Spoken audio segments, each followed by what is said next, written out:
Hey guys, welcome back to another episode of the Confessions of Spiffy Brumpkin. We have a very exciting episode for you guys today. After my moderation of the Gunderson County Librarians debate, the local public radio station WPPT reached out and asked if I would be willing to participate in their biannual monologue series they do here in Gunderson County. Of course, I said yes. I was thrilled to participate, and so we have the audio of the entire performance for you guys. And yeah, hope you guys enjoy. I should mention that there was a heckler in the audience, which is always unpleasant, but I think we did a good job of being professional. And you can probably hear him on these tapes, and yeah, I hope that doesn't hinder your enjoyment at all, but please enjoy. Hello, I'm Sheila Schnanielson, host of Thinking About Things on WPPT Public Broadcasting. We are thrilled to present our biannual monologue festival here at Gunderson County. We're coming at you live in front of a studio audience at the Tarantula Theater. And without any further ado, please give it up for your host for the evening, local comedic legend, Chet Cito. Oh, thank you for that introduction, Sheila. Oh, it's a pleasure to be here in downtown Gunderson. Thank you. What a warm welcome. Monologue. I took a monologue in my toilet this morning. Even though it was only one, it still clogged. How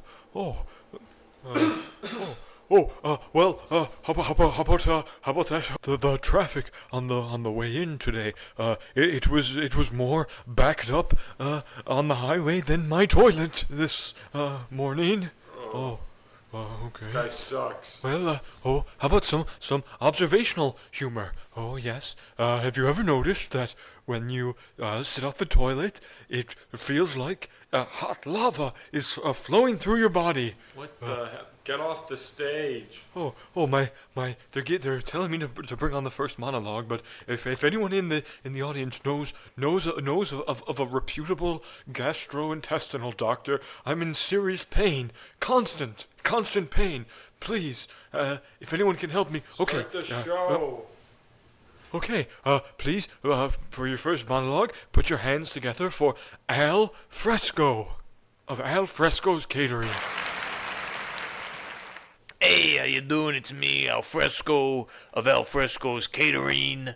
Today, I'm going to be speaking to you all about the importance of willpower in the modern age. If there's one thing you should know about me is that I'm the head of Al Fresco's Catering, and I've never eaten a meal indoors in my life. Okay, I've never eaten a single meal indoors. Got it? If I'm eating meals, it's gotta be outdoors for me, okay? I'm talking soups, pastas, salads. It doesn't matter the food, the temperature, the weather. I'm gonna be eating it outside. That's bullshit. Who the hell said that? I've seen you eat a meal inside. Now who the fuck is that? Don't worry, Ryan. They told me there wouldn't be any hecklers, first of all. Second of all, I've never eaten a meal inside in my life. I've eaten every meal outdoors, okay? There's nothing I love more than going to the park and cracking open a couple of shrimp scampies. You've never done that. Okay, how about this, okay, pal? If you keep talking, I'm gonna come into the audience and I'm gonna smack you senseless, okay? Okay, pal? If there's one thing I don't do, it's eat indoors and take crap from hecklers, okay? Do we understand each other? Okay, I'm going to take a silence as a yes. Now, a little bit about me and my life story, okay? When I was a little kid, I was coming up in a big family, okay? And they were always trying to get me to eat meals indoors. They'd say, Al, it's dinner time. You got to sit at the dinner. It's Sunday dinner. I would say, I'm taking my plate and I'm taking it outside, okay? That's how dedicated I was to my passion. That's how I had to use my willpower. Okay, and it wasn't easy growing up in a big family, all right? I had a lot of brothers, okay? I had a brother who was a pervert. His name was Al Natural. How are you brothers if you don't have the same last name? It's how it works in the community I'm from, pal. So if you don't know anything about the community I'm from, then why don't you keep your stupid trap shut? What community are you from? They don't be asking for my personal information. They don't see coming in there into the audience asking you for your personal information. So they'll be asking for my personal information. Do we need to call a doctor for you? Oh, you think this is bad, pal? You think this is something I never experienced in my life before? Okay, I've overcome things you couldn't even begin to imagine. When I was 7 years old, my family tried to get me to eat indoors on Thanksgiving, okay? Do you understand what that does to a person? I had another brother, L.A. Mode. This man, even since he was a little baby boy, he wouldn't eat anything unless there was a big scoop of ice cream on it, okay? Do you understand what that would do to my poor mother? Okay, she's got one son who can only eat meals outdoors. Alright, you think that's bad enough, wouldn't you? Wouldn't you think that's bad enough for my poor mother? Then she's got another kid, a snot-nosed brat who's always asking for a scoop of Breyers to go on his fucking ziti. And don't even get me started about my youngest brother. This little turd was always trying to get us to break out in elaborate dance and song numbers. His name was Al Together Now. My poor parents, we put them through hell. I had one brother who he was always getting lost. Alright, they would send out the police, they would send out the firefighters, they would spend days looking for this kid. But miraculously, every time they would find him, he would be in perfect tip-top shape, alright? That was my brother Al Ivan Well. These are all just puns. These aren't.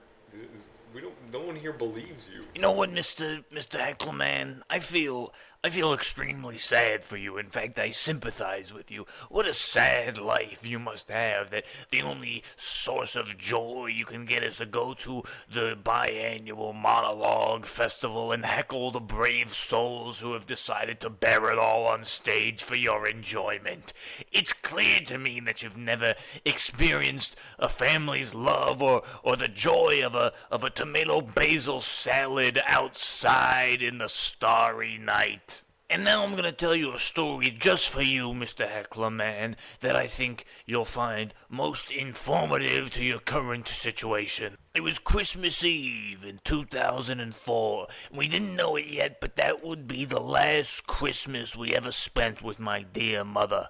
I was just coming back inside after polishing off some turkey legs in the 23-degree weather, just in time to hear the end of the speech about how we need to cast off the yoke of French imperialism from my cousin Algeria. And my dear sweet mother was taking one of the pies out of the oven, and she turned to me and she said, "Listen, al fresco."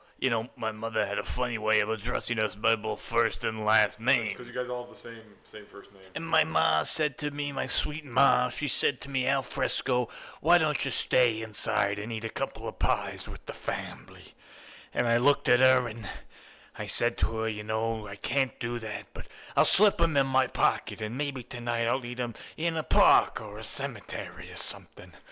Well, we didn't know it then, but a few short months later, my ma would pass away in her sleep peacefully due to a ceiling fan falling on her. And so there you have it. A true examination of the willpower for me to live by the principles in which I live for every day of my life. So if you need catering for a large event, contact Al Fresco's Catering. Of course, we only cater outdoor events. That much should go without saying, but it has been a pleasure speaking with you. And remember to use your willpower. Yes, yeah, use it. Chetsitos coming back now. Thank you, Al Fresco. Oh, I haven't heard a story that confusing since my doctor tried to tell me what was wrong with my digestive tract. Okay, didn't like that one. Okay, well, in all seriousness, does anyone have any Tums or any Pepto-Bismol? To be completely honest, I'm in incredible pain right now. I stopped by the Cracker Barrel earlier today. I heard they were changing their logo, so I wanted to stock up on merchandise with the old logo. Because I figure in a few short years it'll be worth millions. Of course, I stopped by the buffet for a little bit, and I'm in agonizing amounts of pain. So can anyone help me? No? No? All right. Well, I'll just be backstage writhing. All right, your next monologue comes to you from Nancy Rollinswell. Miss Rollinswell is a world-renowned economist who lives right here in Gunderson. So please give it up for Nancy Rollinswell. Thank you for that introduction, Mr. Cito. The topic for my monologue is going to be the economic history of the United States through the 21st century. So I'm going to be providing kind of the foundational elements to understanding this topic and hopefully provide you with more insights into how to understand the world as we are experiencing it today. I think a fitting place to start is with the dot-com burst of 2000, a year in which long-term speculation in tech markets caused the NASDAQ to fall by nearly 80%. This is the same year that my son would hand me a drawing on his 4th birthday entitled Blarno the Dinosaur. Depicted a creature who was very reminiscent of Barney the dinosaur. I complimented his work and didn't think much of it. In response to the dot-com bubble burst, Alan Greenspan famously slashed interest rates to historic lows, causing something of a housing boom. It's important to note here that two incredibly impactful events happened in 2001. The first being the 9/11 terror attacks, causing a temporary dip in the market. The second being that I have my first dream in which Blarno the dinosaur appears. We were standing on the bow of a old schooner, and he distinctly had a flowing mane of brown hair and six-pack abs, which was a departure from my son's drawing. The early 2000s, post-dot-com bubble boom, saw U.S. home ownership hit records highs, while the United States continued to run a persistent trade deficit, largely financed by foreign capital inflows. In 2006, plagued by persistent dreams of Blarno the dinosaur in various states of undress, I decided to take my own stab at drawing him. I gathered all of my son's various colored pencils, markers, and sheets of paper. I spread them out on the kitchen floor, and by candlelight I closed my eyes and let the spirit of Blarno take control as I put ink and lead to paper. And as I felt my hands complete the drawings, I opened my eyes and found myself greeted by a beautiful, if I may say, illustration of a completely nude Blarno. My first time seeing him in this state, I was shocked to find him ample in both phallus and bosom, and upon further inspection, I noticed that he appeared to be in the early stages of a pregnancy. In 2008, the collapse of Lehman Brothers triggers a global credit freeze, a stock market crash, and suddenly we find ourselves in the Great Recession. The Dow Jones lost over 50% of its value from peak to trough, and unemployment surged to 10% in October of 2009. Also in October of 2009, my son caught me at a local Spirit Halloween trying to assemble a Blarno the dinosaur costume in an attempt to build an effigy to him and eventually summon him. I could tell that my son, a teenager at this point, was skeptical of my story of building toys for less fortunate children, but he, to his credit, kept his mouth shut. However, I could tell that the burden of carrying this secret from his father, as I urged him to do, weighed heavy on his soul in the years that followed. 2009 brought the American Recovery and Reinvestment Act, which signaled a long but uneven recovery from the crisis. The country's GDP grew, but recovery proved to be slower than post-World War II norms. Persistent high unemployment and underemployment characterized the beginnings of the 2010s decade, and 2011 and 13 saw debt ceiling crises and government shutdown. 2013 also ushered in the return to Blarno into my life after a brief hiatus. My son, catching me in the act of building the effigy to Blarno, briefly caused me to reconsider my path. For a while there, we were one happy family again, and it was like nothing had ever happened. But as it was, I felt myself called strongly to complete the effigy, and I promised that that would be the end of it, but as I'm sure you could tell, at this point I was in part of a destructive cycle. I spent my nights conversing with the effigy I constructed in the attic, a ring of candles around, hoping that one day I could see Blarnow's face for real. By now, my husband and I slept in separate bedrooms, and he spent long hours into the night at the office.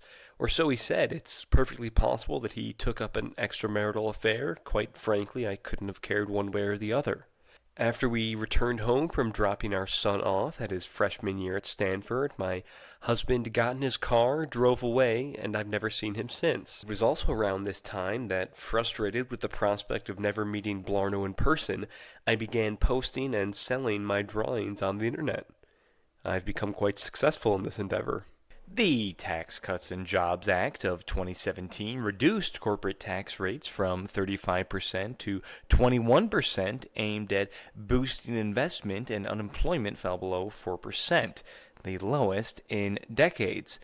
This brings us to the COVID-19 pandemic. Now, I'm sure that the COVID-19 pandemic had a tremendous impact on the country's economy, but to be perfectly honest, at this point, I was completely checked out from my job and the study of economics. Sure, I'd tune in for the occasional Zoom class and put my stamp of approval on my students' research papers, but in spirit, I was well and truly done with that part of my life. I was making enough money from my Blarnow illustrations that they well and truly became the center of my life, second only to the effigy. Stuffed away in my attic, I toiled day and night, making it more ornate and extravagant in the hopes of, once again, if you've not been paying attention, actually attracting the real-life Blarnow. His existence at this point was simply a fact that I accepted. I ordered custom silicone molds, and I would send my students into discussion group after discussion group, turn off my Zoom camera, and get right to work. Blarnow's chest had now swelled to, quite frankly, a ridiculous size, and contrary to how I first dreamt him, he now appeared circumcised. Sometime during all of this, a pink slip must have come in the mail, as I stopped reporting for my duties at the university, and they stopped calling me. More economic stuff must have happened after the COVID-19 pandemic. Again, I wasn't really paying attention at all. However, on a crisp October morning in 2023, I stepped outside, looked into the woods behind my house, and I saw him. I saw Blarnow, just as my effigy depicted, in all of his well-endowed splendor. My mug of coffee shattered on the wooden deck as I sprinted after him, my bathrobe flowing in the wind. The ground was wet and cold against my bare feet, and as I made my way to the tree line of the woods, I was shocked to find Blarnow turning and running in the opposite direction. Of course, I pursued him through the woods, zigzagging through trees, never more than a few steps behind him, but somehow he never seemed further away. Eventually, the tree line gave way to an open highway, and as Blarnow looked back at me, I couldn't quite pinpoint the emotion that was spread across his face. What I saw next terrified me as a truck struck Blarnow and sent him careening through the air. He bounced twice on his ginormous breasts and penis and suddenly came to a stop, his body limp. I ran over to him, but before I could, his body had dissolved into dust of a million colors. I started walking back to my house, heartbroken. Everything I had worked for, everything I had called out for in the night, was gone. And then, as I reached that original tree line where I had first encountered Blarnow, I looked down and saw something splendid, something wonderful. I saw an egg. It was about the size of a basketball, and it was of that same beautiful color as Blarnow's dust. Picked up the egg and brought it into the house. I've been caring for it ever since. And even though Blarnow was not long for this world, when I touch the egg and feel its warmth, I am happy. I don't know what the rest of this century will bring in terms of the economic developments for these United States of America, and quite frankly, I don't care. Thank you. Thank you, Nancy Rollinswell, for that wonderful discussion of the economic history of the United States. It was hard to follow at times, but I'm sure we're all the better for it. I have some terrible news. I have some absolutely terrible news. Backstage, a stagehand told me that Cracker Barrel had made the decision to change their logo back, which means that I am financially ruined. All of my investments in memorabilia have turned to, as Nancy would say, dust. So make that of what you will, and please respect me during this time. I beg of you. Also, I tried to use the bathroom to relieve some of the incredible pressure that is on my body right now, and nothing happened. I'm as backed up as the line at the DMV. Okay. Well, give it up for the next monologue. It's from a local podcaster. His name is Spiffy Brumpkin, and he's going to be talking about the time he climbed Mount Mingus. Hi, Gunderson County. It's good to be here. Thank you to Chet Zito for that introduction. I'm super excited to talk to you guys today about the time that I climbed Mount Mingus. This is one of the biggest accomplishments of my life to date, and so it was not an easy journey. In fact, there was a lot of rain on the day of the hike, and I did it with my father. This was before he unfortunately went mentally insane, and so. Boring. What? This story is boring. Well, I just started. I didn't even get into any of the details. I can just tell it's gonna be boring. No, it's not gonna be boring. A lot of really cool stuff happened. What? Like what? What cool? What happened? My father was attacked by, and he eventually defeated a German child. That's not true. That's not true. It's boring. How are you still here? You've been heckling the entire performance. Not true. That is not true. I was very quiet and attentive for Nancy Rollinswell's speech. Okay, is that true? I mean, you have like 3 things of popcorn there. I think maybe you just went to the concession stand during that part of the monologue. I went to the concession stand for part of it. For part of the monologue I did. Went to the concession stand. But for most of it, I was really learning about the U.S. economy and dinosaurs or whatever. Hey, could we bring Nancy Rollinswell back out? I have a question for her. No, she's done. It's mine. I'm talking about the time that I climbed Mount Mingus, and thanks to you, I already gave up the climax of the story about when my father punched that German child. No, cause I want to know because all this stuff about the dinosaur and stuff was weird, wasn't it? I don't know. To be honest, I was like rehearsing my own monologue. I wasn't really listening that much. That is bad. You were a bad member of society. Just shut up. Shut up. Let me tell the rest of let me tell my story. So it was raining. We were at the base of Mount Mingus, and my father had just accidentally punched a German child. Oh no! You said the German child attacked your father first. You cannot be trusted. You're whitewashing your father's terrible deeds. No.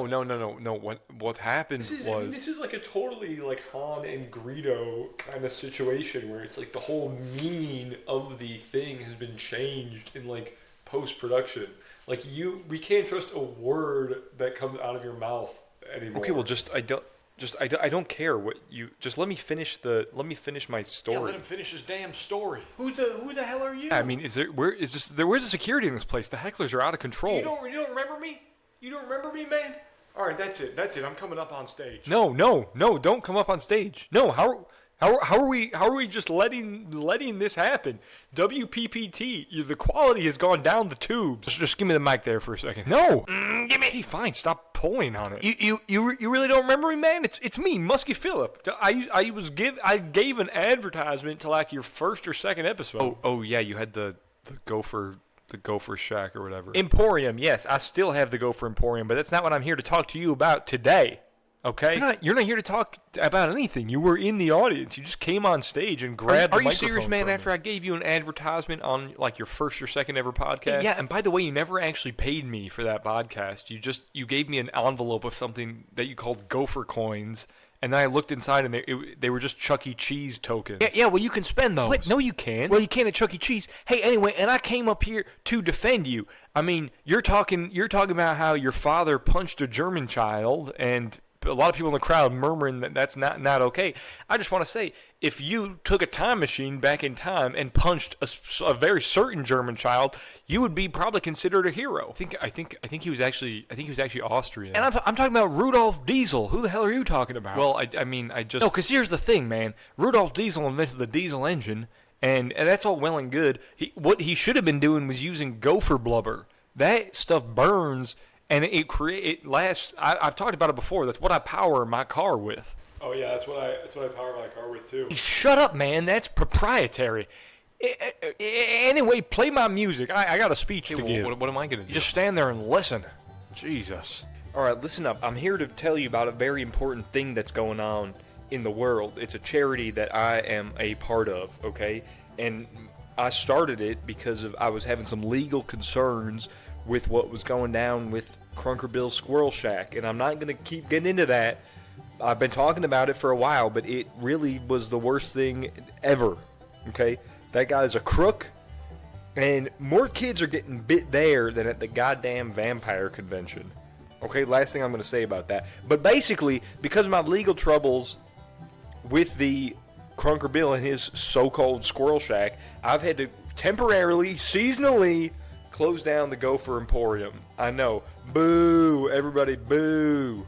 Woohoo! Shut up!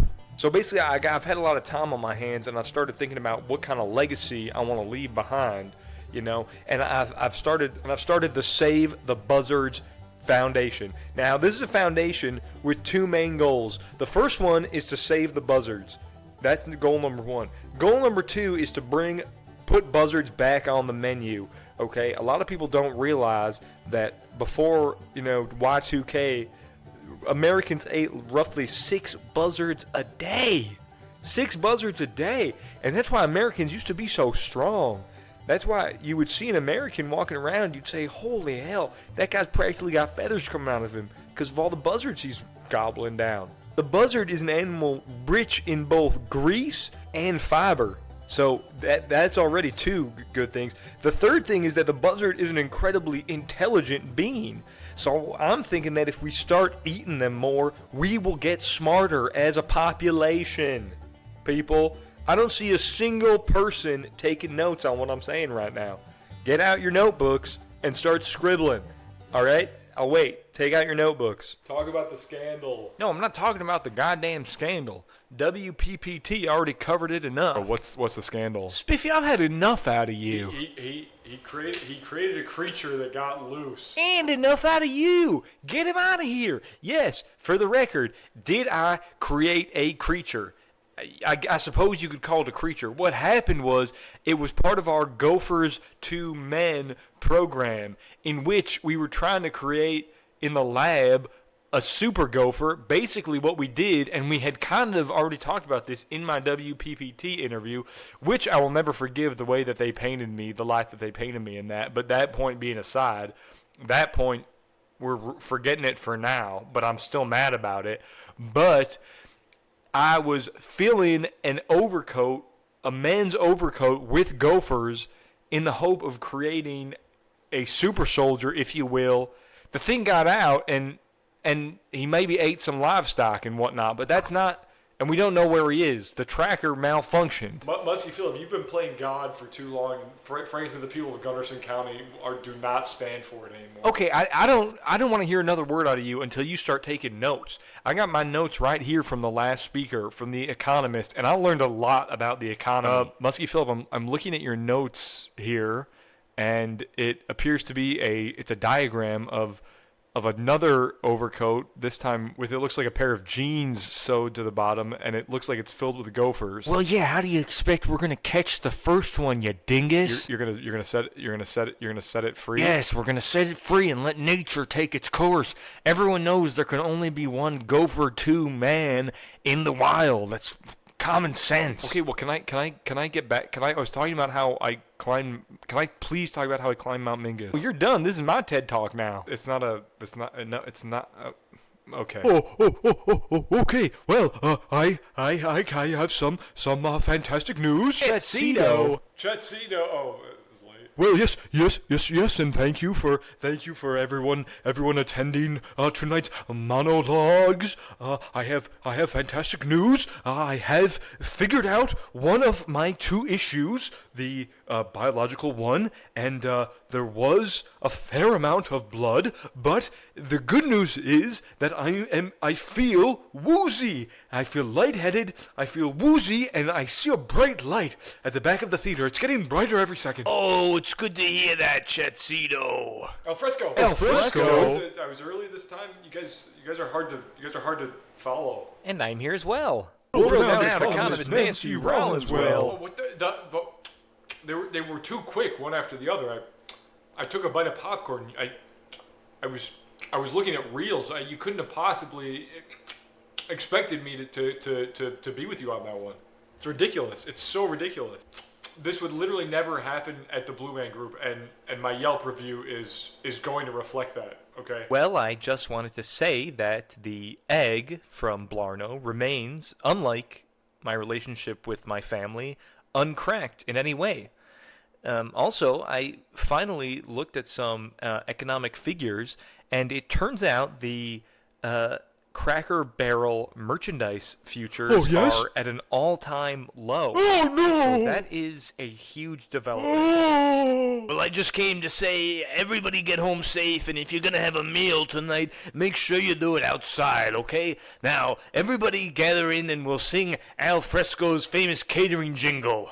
We take it out the fridge, you could eat it on the bridge, al fresco. Al fresco. If the health inspector comes, you could take it on the run, al fresco. Al fresco. Everybody loves a pasta. Pasta. Plans diavolo. Hee-ho. If you need a place to eat, better do it in the street. It's al fresco.